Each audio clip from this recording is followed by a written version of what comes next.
صلی علی رسول کریم اما بعد.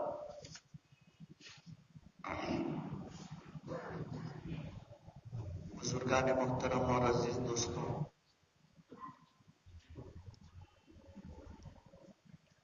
اولاد کے ماں باپ پر کیا حقوق ہیں وہ تذکرہ جاری تھا. حضرت عمر فاروق رضی اللہ تعالیٰ عنہ کی خدمت میں ایک شخص نے شکایت کی تھی کہ میرا والد، میرا باپ، میرا بیٹا میرا حق ادا نہیں کرتا. زمانہ خیر القرون کا تھا. نبی کریم صلی اللہ علیہ وسلم کے دنیا سے پردہ کیے ہوئے زیادہ زمانہ نہیں گزرا. جن زمانوں کی بہتری کی حضور نے خبر دی تھی اس میں یہ دوسرا زمانہ تھا. حضور نے فرمایا خیر القرون قرنی، کہ زمانوں میں بہترین زمانہ میرا ہے.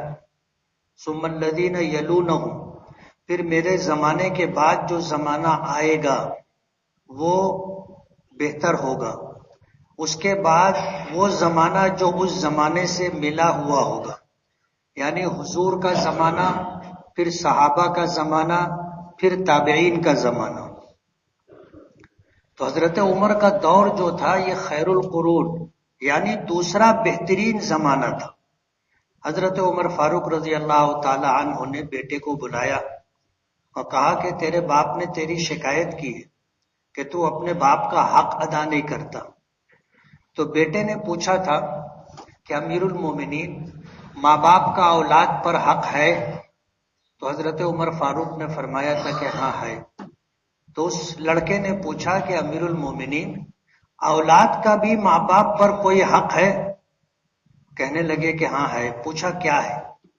تو حضرت عمر فاروق رضی اللہ تعالی عنہ نے فرمایا پہلا حق کہ انسان اپنی اولاد کے لیے اچھی ماں کا انتخاب کرے.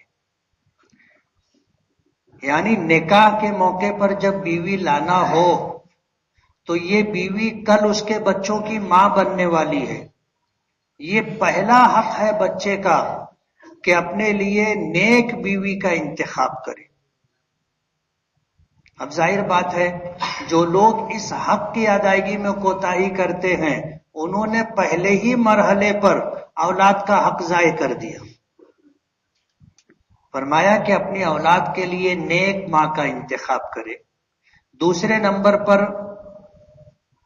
اولاد ہو تو اس کے کان میں، ایک کان میں اذان دی جائے، دوسرے کان میں اقامت کے کلمات کہے جائیں. تیسرا حق یہ ہے کہ اس کا اچھا نام رکھے. چوتھا حق یہ ہے کہ اس کی بہترین تعلیم و تربیت کرے، اللہ اس کے رسول کی شناخت اور پہچان کرائے. اور پھر جب وہ شادی کے لائق ہو جائے تو اس کا نیک بیوی دیکھ کر، اچھی بیوی دیکھ کر کے اس کا رشتہ لگائے اور اسے کمانے کے لائق بنائے. اسے تعلیم و تربیت کے ذریعے اس لائق بنائے کہ وہ کل ذمہ داری نبھا سکے، اپنی بیوی بچوں کا خرچ اٹھا سکے، اسے کمانے کے لائق بنائے. تو پہلا حق یہ ہے کہ اچھی بیوی کا انتخاب.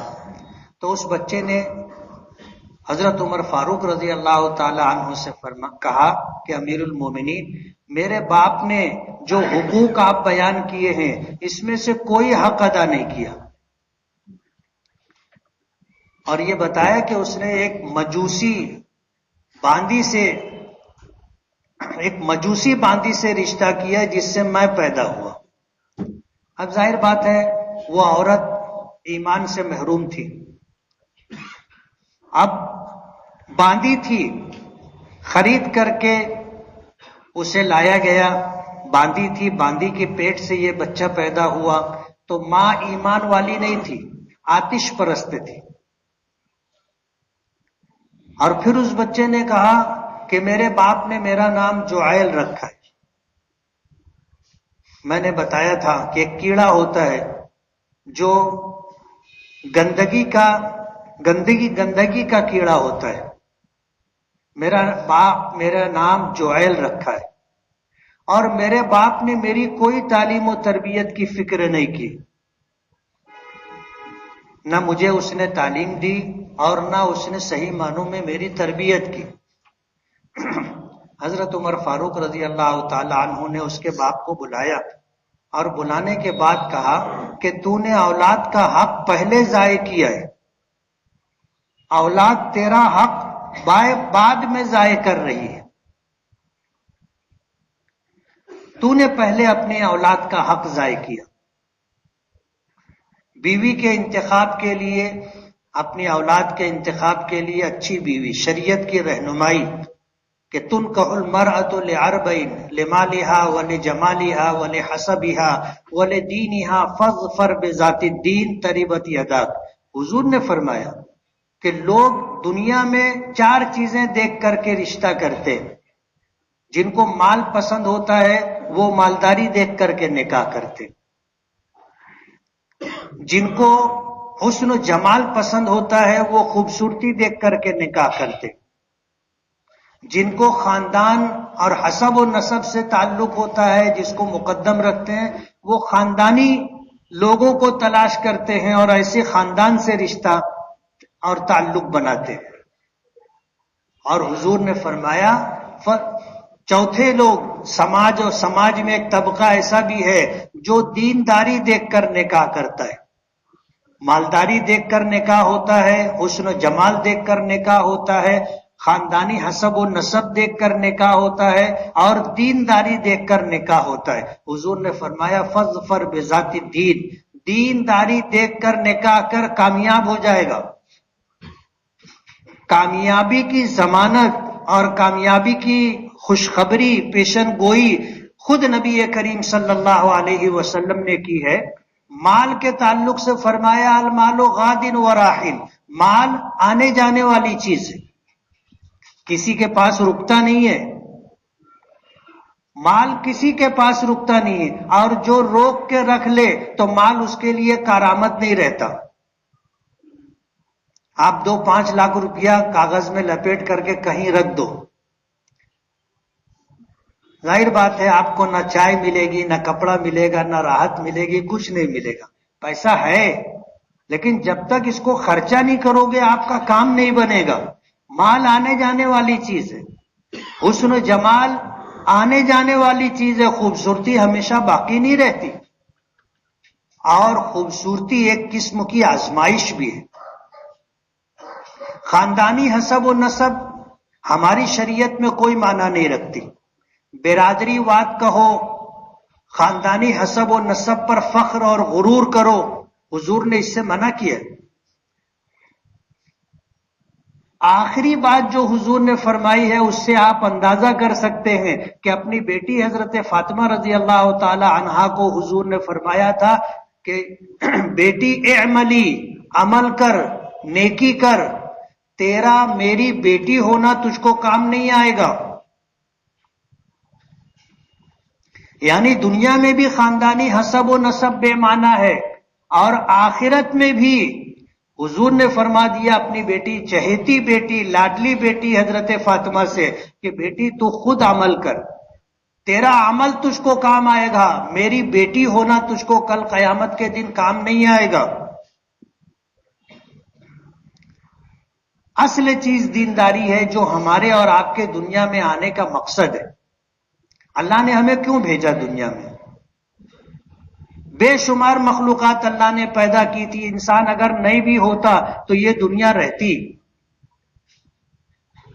اور ہمارے جیسے کروڑوں لوگ آئے چلے گئے، کسی کے آنے سے اور کسی کے جانے سے کوئی فرق نہیں پڑتا،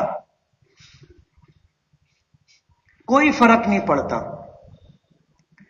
حضور پاک صلی اللہ علیہ وسلم کے یہاں حضرت ماریہ قبطیہ رضی اللہ تعالی عنہا کے بطن سے ایک بیٹے پیدا ہوئے تھے، حضرت ابراہیم. جس دن ان کا انتقال ہوا اس دن سورج گہن تھا. لوگوں میں یہ بات چلنے لگی کہ حضور کے بیٹے کا انتقال ہوا ہے اس لیے سورج گہن ہے. زمانہ جاہلیت قریب ہی تھا، حضور نے لوگوں کو مسجد میں جمع کیا اور منبر پر کھڑے ہو کر کے فرمایا تھا کہ ان الشمس والقمر آیتان من آیات اللہ، کہ سورج اور چاند اللہ کی نشانیوں میں سے ایک نشانی ہے۔ اور پھر حضور نے فرمایا لا تنکشفان لأحد او لموتہ، کہ یہ چاند اور سورج کسی کے آنے سے اور کسی کے جانے سے، یعنی کسی کی پیدائش سے اور کسی کی موت سے گہناتے نہیں ہیں، یہ اللہ کی قدرت ہے۔ جبکہ حضور نے اپنے اس بیٹے کے متعلق فرمایا تھا کہ اگر یہ زندہ رہتا تو نبی ہوتا، اور اللہ نے نبوت کا سلسلہ آپ پر ختم کر دیا تھا، اس لیے دودھ پینے کے زمانے میں اس بچے کو اللہ نے اپنی جوار رحمت میں بلا لیا۔ پھر حضور نے فرمایا کہ کسی کی ولادت سے اور کسی کی موت سے آج دنیا کے اس نظام پر کوئی فرق نہیں پڑتا۔ ہمارے جیسے کروڑوں لوگ آئے، ہم سے اچھے تھے، ہم سے زیادہ صلاحیتوں والے، ہم سے زیادہ طاقت و قوت والے، گزر چکے لوگ، مال و دولت میں بھی ہم سے پہلے، ہم سے بڑے لوگ گزر چکے۔ تاریخ اٹھا کر کے دیکھیں، ماضی میں کچھ لوگوں کے پاس اتنی دولت تھی کہ آج دنیا کے جو ٹاپ 10 لوگ بولو، ان میں 1 نمبر کا جو شخص بولو، مالداری میں اس کے مقابلے میں بہت چھوٹا ہے۔ اتنا مال لوگوں کو دیا گیا۔ قارون کو اللہ نے کتنا مال دیا تھا؟ 70 اونٹوں کے اوپر اس کے خزانے کی چابی اور کنجیاں لد کے جاتی تھی۔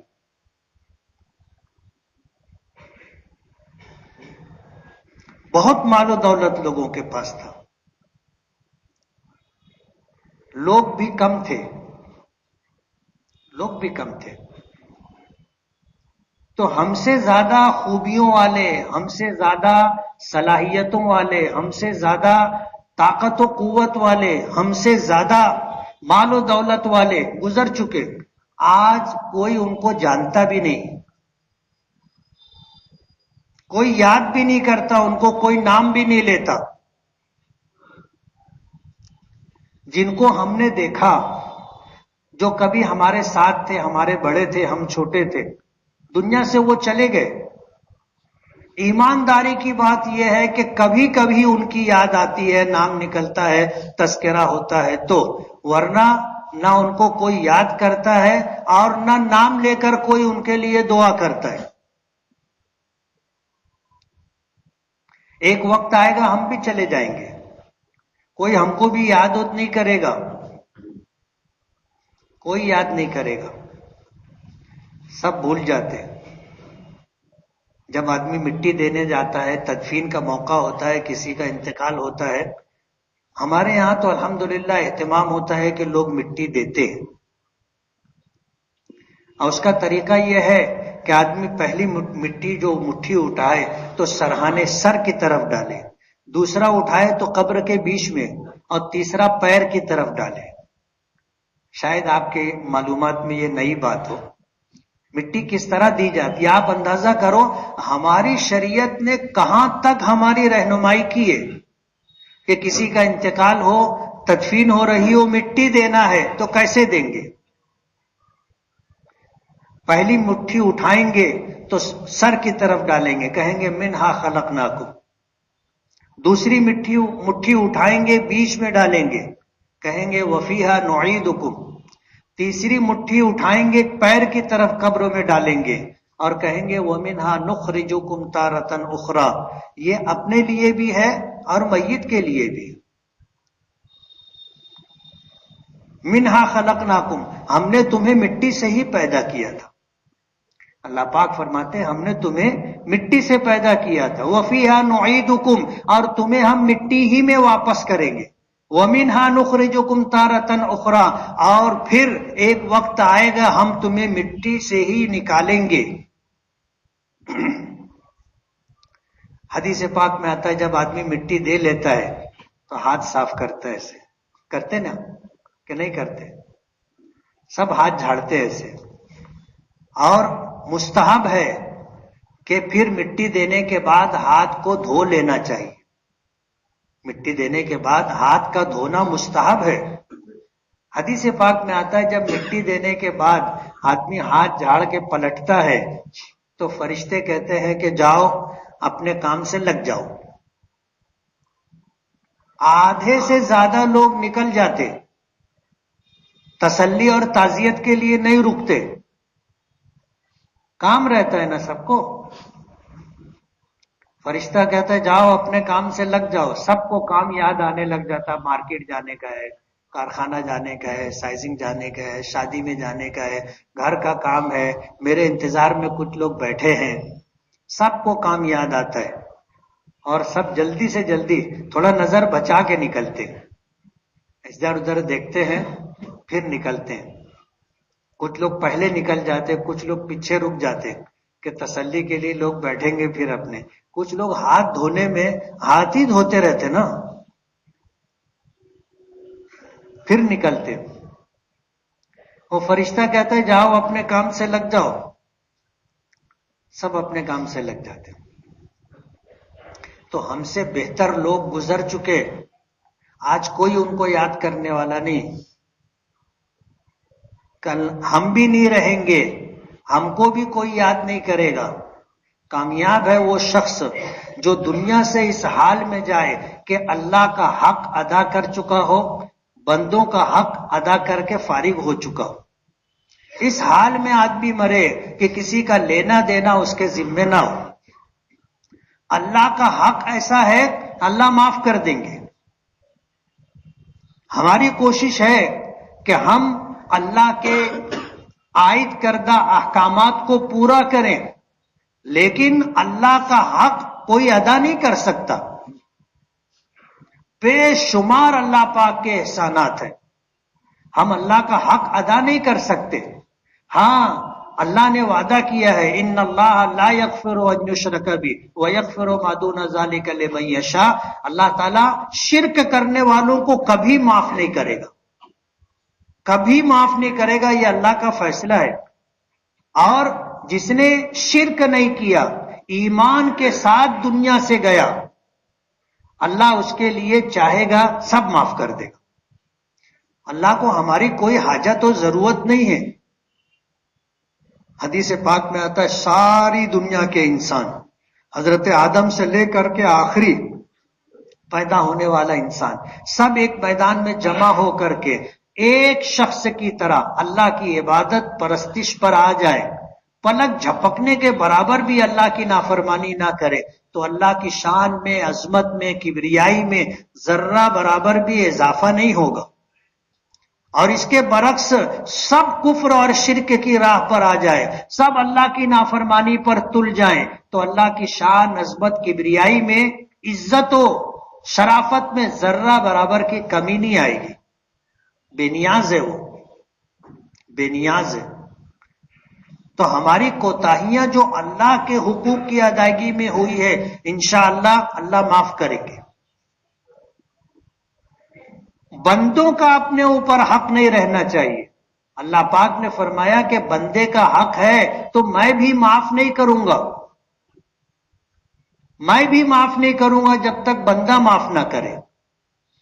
ظاہر بات ہے وہاں کون معاف کرے گا, وہاں تو سب کو نیکی کی ضرورت ہوگی, سب محتاج ہوں گے, سب کو اپنی پڑی ہوگی. انبیاء کرام علیہم الصلاۃ والسلام یہ کہیں گے نفسی نفسی, حساب و کتاب کے لیے میدان محشر میں سب جمع ہوں گے اور کوئی بھی حساب و کتاب شروع نہیں ہوگا. کوئی شخص ہمت نہیں کرے گا جا کر اللہ سے گزارش کرے, فریاد کرے کہ حساب شروع کرے. حضرت آدم, حضرت نوح, حضرت صالح, حضرت موسیٰ, سب کے پاس لوگ جائیں گے, سب معذرت کر دیں گے. اور حدیث پاک میں آتا ہے کہیں گے آج اللہ اتنا غضبناک ہے کہ نہ اس سے پہلے کبھی اتنا غضبناک ہوا, نہ اس کے بعد کبھی اتنا غضبناک ہو. ہم نہیں جائیں گے, کہیں ایسا نہ ہو کہ ہماری پوچھ ہو جائے. حضرت آدم علیہ الصلوۃ والسلام کہیں گے میں نہیں جاؤں گا. کیوں؟ جنت میں مجھے رکھا تھا اللہ نے, اپنی دست قدرت سے بنایا تھا. فرشتوں سے سجدہ کروایا تھا اور مجھ سے کہا تھا کہ وَلَا تَقْرَبَا هَٰذِهِ الشَّجَرَةَ، اس درخت کے قریب بھی مت جانا. مجھ سے کوتاہی ہو گئی، میں نے اس درخت کا پھل کھا لیا. کہیں ایسا نہ ہو کہ میری پوچھ لگ جائے، مجھ سے سوال ہو جائے، میں نہیں جاؤں گا. حضرت نوح کے پاس لوگ جائیں گے، نوح علیہ السلام کہیں گے نہیں، آج اللہ بہت غضبناک ہے، نہ اس سے پہلے اتنے غضبناک ہوئے نہ اس کے بعد ہوں گے، میں نہیں جاؤں گا. کیوں نہیں جائیں گے؟ تو اللہ نے جب عذاب بھیجا تھا تو میرا بیٹا مشرکو کافر تھا، اللہ نے سفارش سے منع کیا تھا اور میں نے اللہ نے سفارش کر دی تھی کہ اللہ یہ میرا بیٹا ہے، ڈوب رہا تھا، میں نے کہا اللہ میرا بیٹا ہے. اللہ نے فرمایا کہ وہ نافرمان ہے، تیرا بیٹا نہیں. کہیں ایسا نہ ہو کہ اللہ کہے کہ میری ساری مخلوق ڈوب رہی تھی، کسی کے متعلق تیرے دل میں رحم کا جذبہ نہیں آیا، اپنے بیٹے کے متعلق جو مشرک و کافر تھا تو نے مجھ سے سفارش کی تھی. ہر نبی کچھ نہ کچھ کہہ کر کے معذرت کر لے گا. اخیر وقت میں حضور کے پاس لوگ آئیں گے اور کہیں گے کہ آپ اللہ کی بارگاہ میں سفارش کریں کہ اللہ حساب و کتاب شروع کرے. بعض لوگ تو یوں کہتے ہیں کہ لوگ کہیں گے جہنم میں ڈال دیں، حساب تو ہو جائے. آدمی تنگ آ کر کے یہی بولتا ہے. حضور تشریف لے جائیں گے، حضور فرماتے ہیں میں عرش کے نیچے سجدہ کروں گا، دنیا بھر کے سجدے اس سجدے کی برابری نہیں کر سکے. اتنا لمبا، اتنا طویل سجدہ. فرماتے ہیں اللہ تعالیٰ اپنے ناموں کے اور تعریف کے کلمات مجھ پر القا کرے گا. ہمیں حضور کے اللہ کے 99 نام معلوم، 100 نام معلوم، اللہ تعالیٰ کے 1000 نام ہیں. وہ نام جو ہمیں معلوم نہیں ہے اس زمانے میں اس وقت حضور پر القا کیے جائیں گے، اور حضور اللہ سے پھر ان ناموں کے ذریعے اللہ کی حمد اور تعریف کریں گے. تب اللہ پاک فرمائیں گے ارفع راسک، سر اٹھائیے، سل تعطا، مانگو دیا جائے گا، واشفع تشفع، شفاعت کرو تمہاری شفاعت قبول کی جائے گی. تب حضور سجدے سے سر اٹھا کر کے کہیں گے کہ اللہ حساب و کتاب شروع کرے.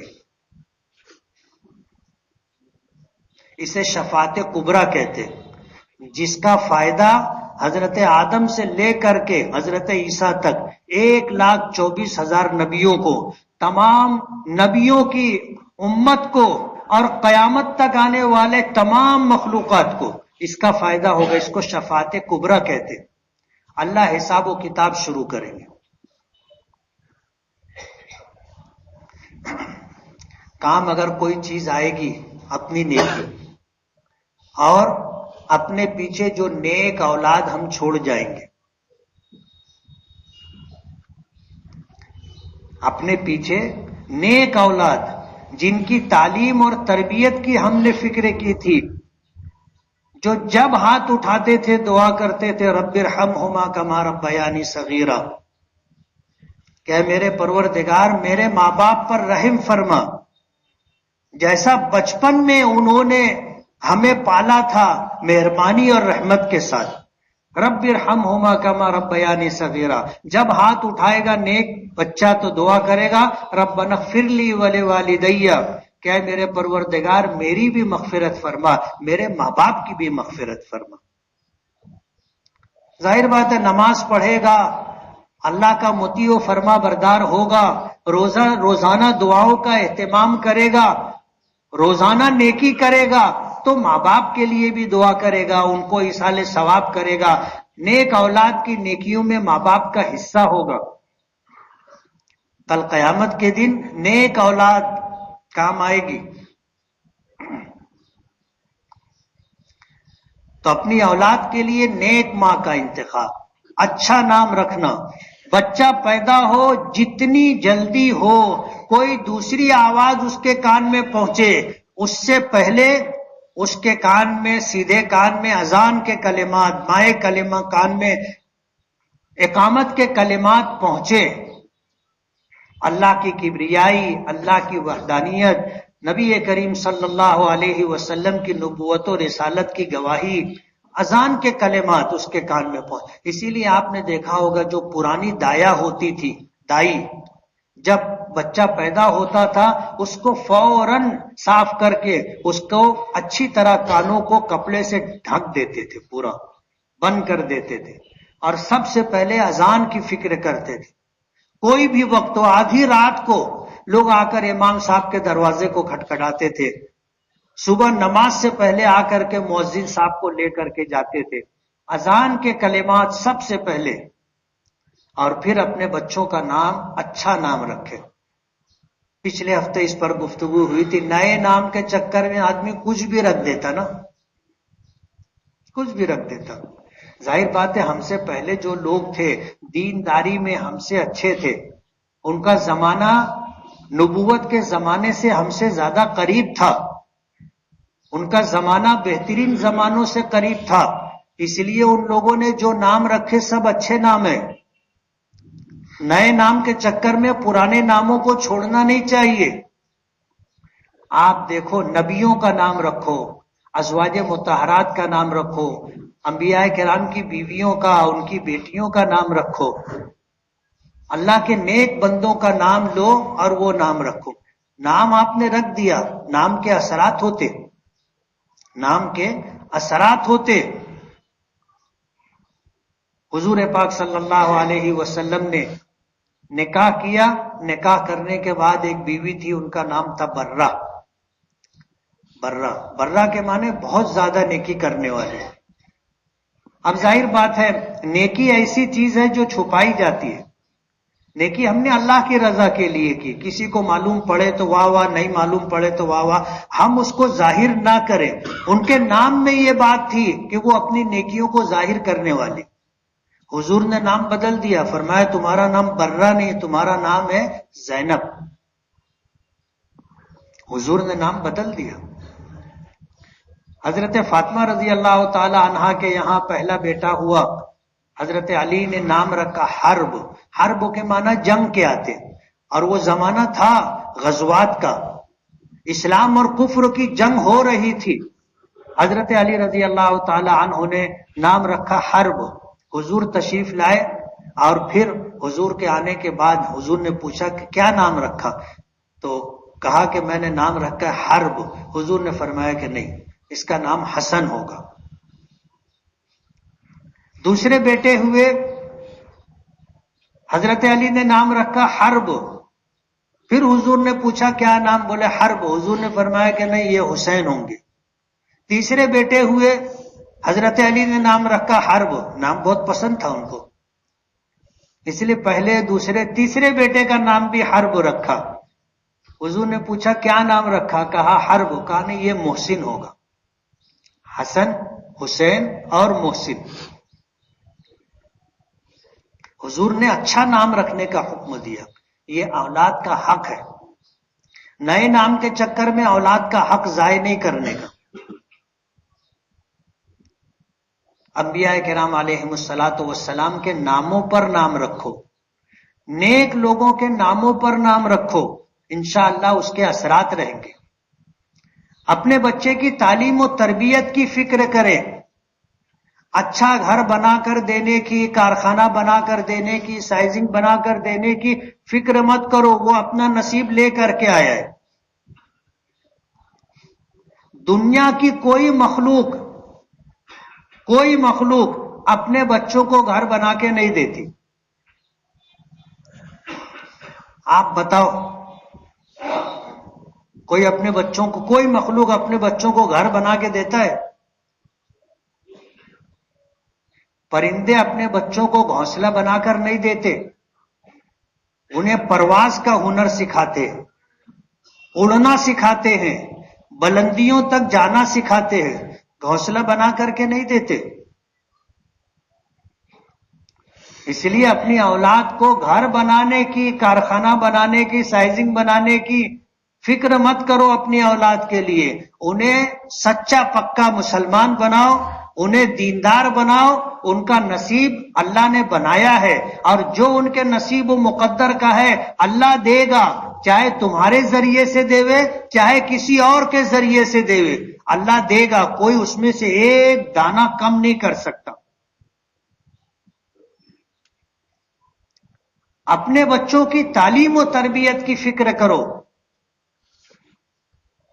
بہترین تعلیم دو، دینی اور دنیاوی دونوں تعلیم دو، شریعت نے منع نہیں کیا۔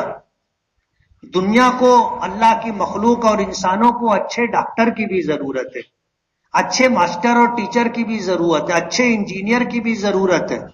دنیاوی تعلیمات سے آراستہ جو لوگ ہوتے ہیں، لوگوں کی ضرورت ہے، وہ بھی ہونا چاہیے، لیکن اپنے بچوں کو آپ دیندار، ایماندار، سچا پکا مسلمان بناؤ۔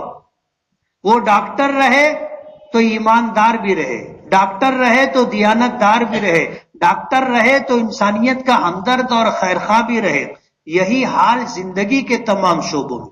اپنے بچوں کی تعلیم و تربیت کی فکر کرو، ان کو اچھا کھلانے کی، اچھا پہنانے کی، اچھی سواری کی، اچھے گھر کی، اچھے کاروبار کی، آپ انہیں ان میں صلاحیت پیدا کرو۔ ہو سکتا ہے آپ کا بیٹا آپ سے زیادہ کمائے، ہوں گے اس مجلس میں بہت سارے لوگ کہ انہوں نے زندگی بھر میں جتنا نہیں کمایا، اولاد نے کما کر سامنے ڈال بھی دیا۔ باپ نے زندگی بھر میں جتنا نہیں کمایا، اولاد نے ایک جھٹکے میں نکال کے دے دیا۔ آپ ان کی تعلیم و تربیت کی فکر کرو۔ ایمانداری، دیانتداری سکہ رائج الوقت ہے، ہر زمانے میں ہر وقت چلنے والا سکہ ہے۔ جھوٹ کی، دھوکے کی، غداری کی، بے ایمانی کی لمبی عمر نہیں ہوتی، لمبی عمر نہیں ہوتی۔ ایک مرتبہ آپ نے دھوکہ دیا، دھوکہ کھانے والا دھوکہ کھا لیتا ہے، اس کے بعد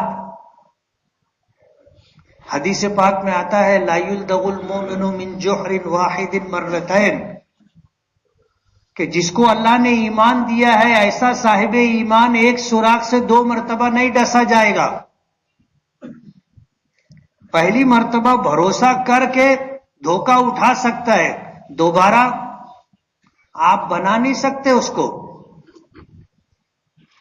وہ پہلی مرتبہ آپ پر بھروسہ کیا، ٹرسٹ کیا، دھوکہ آپ نے دے دیا، اس نے آپ کے اوپر پھلی مار دی، زندگی بھر کے لیے آپ کے اوپر اس نے پھلی مار دی۔ تو جھوٹ کی، دھوکے کی، خیانت کی، بے ایمانی کی، بددیانتی کی لمبی عمر نہیں ہوتی۔ اور ایسا نہیں ہے کہ آپ نے جو ہے دھوکہ دے دیا تو نصیب سے زیادہ آپ کو مل جائے گا، سوال ہی نہیں پیدا ہو۔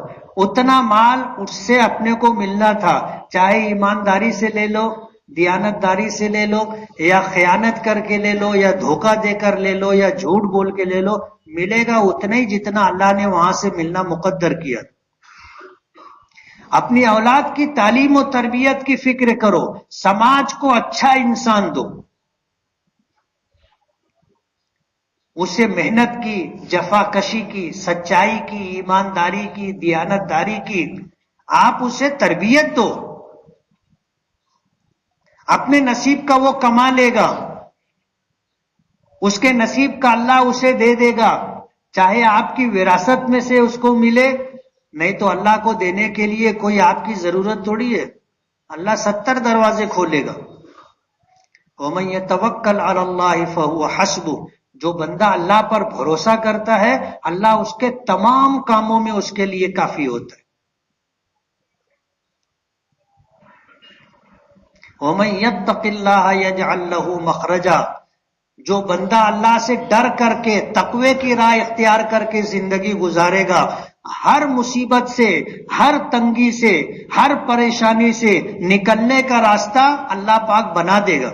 یجعل لہ مخرجا، اس کے لیے اللہ نکلنے کا راستہ بنائے گا۔ وَيَرْزُقْهُ مِنْ حَيْثُ لَا يَحْتَسِبُ، اور اس کو اس طرح روزی دے گا، ایسی جگہ سے اس کو روزی ملے گی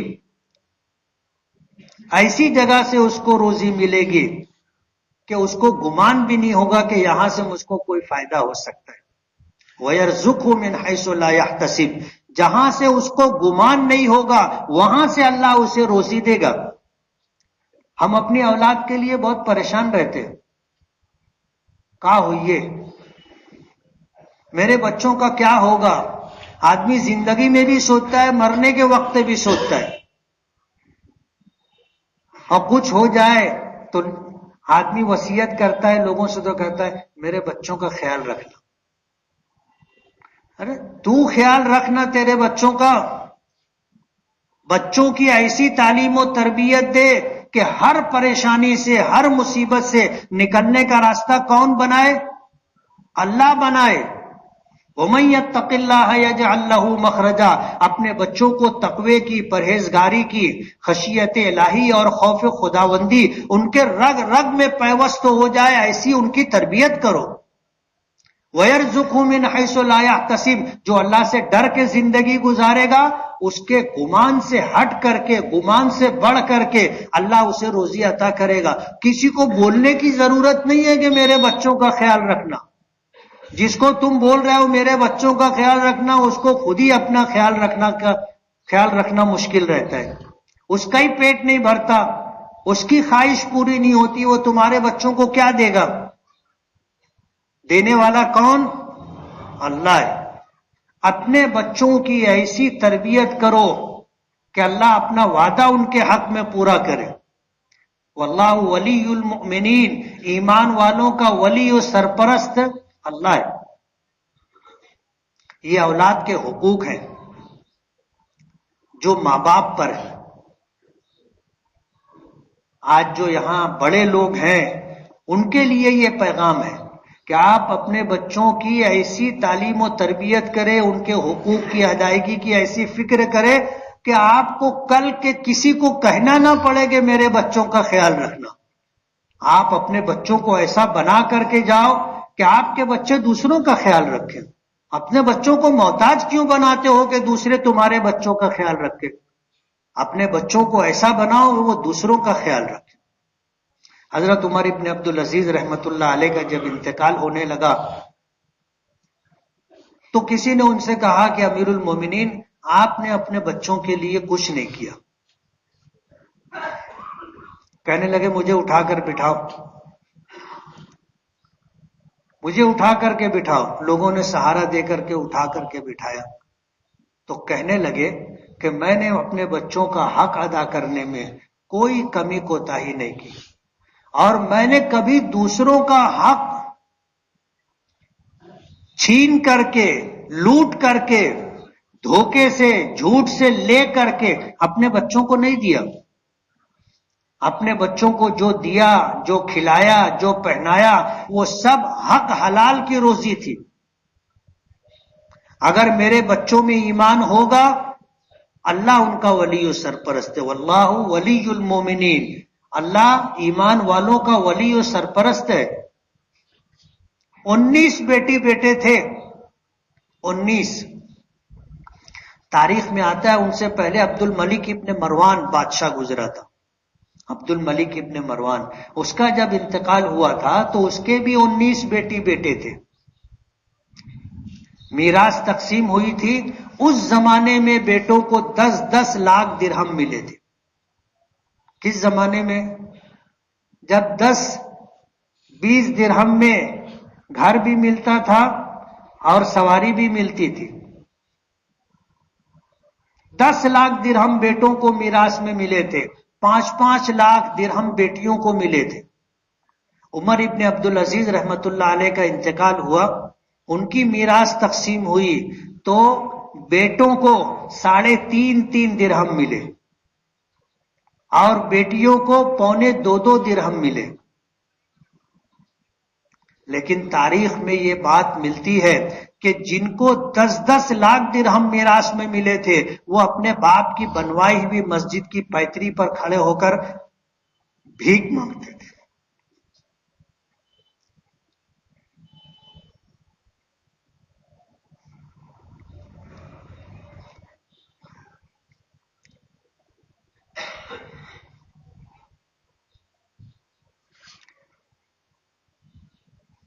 ان کے باپ کی بنوائی ہوئی مسجد تھی، اور دنیا نے دیکھا کہ اس پیتری پر مسجد کی دہلیز پر کھڑے ہو کر کے وہ بھیک مانگتے تھے لوگوں سے، اور جن کو 3.5 درہم ملا تھا وہ 100 گھوڑے جہاد کے لیے اللہ کے راستے میں وقف کرتے تھے۔ اور تاریخ میں آتا ہے کہ عمر ابن عبدالعزیز نے اپنے بچوں کی ایسی تربیت کی تھی کہ ان کے سب بچے، سب بیٹے الگ الگ ریاستوں کے گورنر بنا کر کے بھیجے گئے۔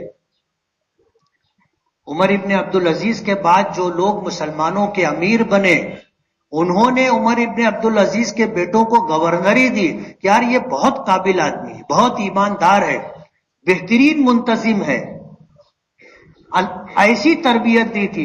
ایک بیٹا بھی ایسا نہیں رہا جس کو گورنری نہ ملی ہو۔ باپ کی طرف سے کیا ملا تھا؟ 3.5 درہم۔ لیکن باپ کی تعلیم و تربیت کی وجہ سے مستقبل میں ان کو گورنری ملی۔